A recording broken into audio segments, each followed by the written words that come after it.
was never the same when I found this out. Let me know your opinions in the comments section. RIP to my brother, David Abada. Here's a story of how one of my best mates manifested his own death. And I know that sounds crazy, but manifestation is real. But the thing is, everybody tries to manifest positive things into their life, but because the way the world is and the way the imbalance and the negative vibration in the world, it's hard to manifest positive things, think positive. There's power in our thoughts, what we think. There's power in what we say. You know, hence, be careful what you wish for, because it might come true. What we write down is more powerful than that.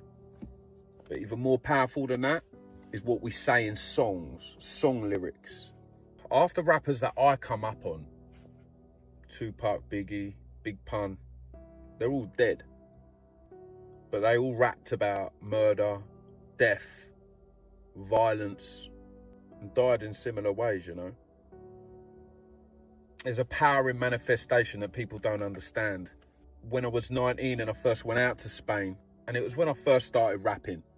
I hadn't long been rapping. I was recording on a tape deck, you know, like a cassette tape. That's how long ago it was.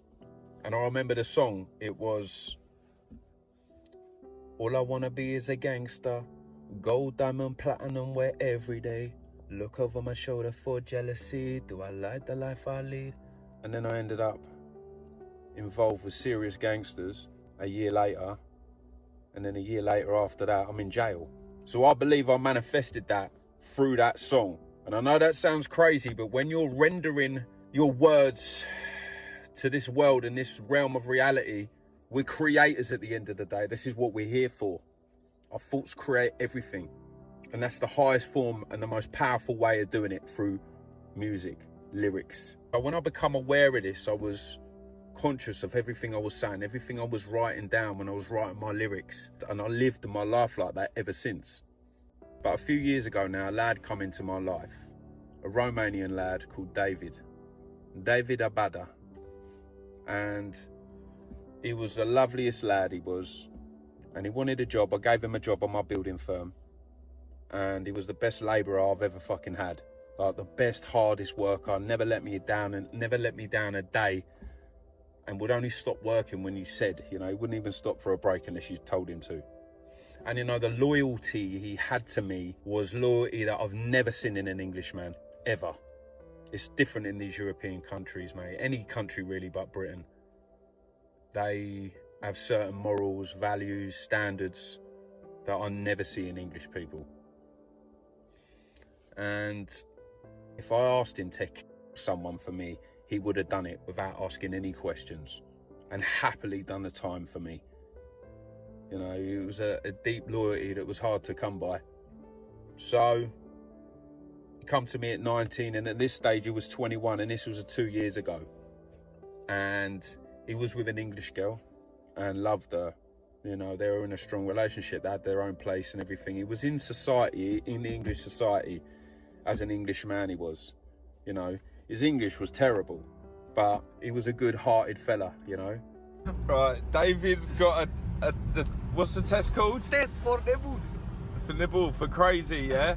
So I'm glad that they're doing this in England, right? So you got to test. They're testing these Romanians and that, seeing if they're fucking crazy. If they are crazy, they're sending them straight back.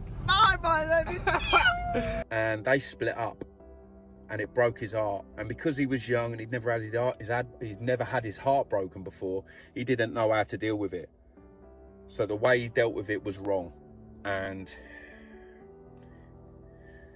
cut a long story short, he made out that he was in a car crash and sent me a video and edited over the top of it. I'm an editor, for fuck's sake. You can't pull the wool over my eyes. So I knew straight away, and I weren't happy about it, but I also understood why he was doing it, just to get back with this girl, to gain the sympathy. As I say, love makes us do crazy shit. Love makes us do crazy things, man. So I understood that. And I knew how bad it was on a manifesting level, of him sending and making that video and sending it to me. And 6 months later, he died the exact same way he sent in that video.